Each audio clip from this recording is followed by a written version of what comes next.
વડોદરામાં પીએમ નરેન્દ્ર મોદીના રોડ શોને લઈ અને તંત્રએ તૈયારીઓને આખરી ઓપ આપ્યો છે।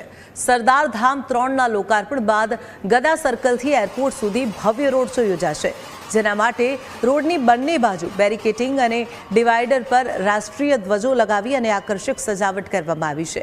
પીએમના સ્વાગત માટે ઠેર ઠેર પોસ્ટરો અને વિવિધ સ્થળોએ એલઈડી સ્ક્રીન પણ લગાવવામાં આવી છે। ત્યારે ચુસ્ત પોલીસ બંદોબસ્ત વચ્ચે રોડ શોને લઈ અને સમગ્ર શહેરમાં ભારે ઉત્સાહનો માહોલ જોવા મળી રહ્યો છે।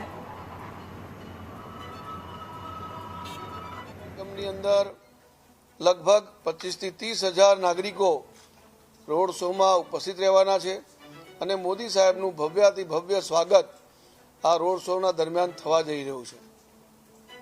આ રોડ શોની બીજી વિશેષતામાં કુલ મળીને 15 સ્ટેજ બનાવવામાં આવ્યા છે અને 16 બ્લોક બનાવવામાં આવ્યા છે। આ 15 સ્ટેજ ઉપર અલગ અલગ સાંસ્કૃતિક કાર્યક્રમોનું આયોજન થયું છે। ખાસ કરીને પશ્ચિમ બંગાળની ભવ્ય વિજય બાદ જ્યારે આવી રહ્યા છે ત્યારે પશ્ચિમ બંગાળના સાંસ્કૃતિક થીમ પર પણ 2 સ્લોટ રાખવામાં આવ્યા છે, જેમાં કેટલાક મહાપુરુષો એમની વેશભૂષા સાથે પણ કેટલાક લોકો તૈયાર થયા હશે। તેમાં રવિન્દ્રનાથ ટાગોરજી હોય, સુભાષચંદ્ર બોઝ હોય, સ્વામી વિવેકાનંદ હોય કે શ્યામા પ્રસાદ મુખર્જી હોય। એ જ પ્રમાણે ત્યાંની જે સંસ્કૃતિ છે, દુર્ગા પૂજા, કાલી માતાનું પૂજન, એ સંસ્કૃતિના આધારની થીમ પર પણ આ સ્ટેજ રાખવામાં આવ્યું છે।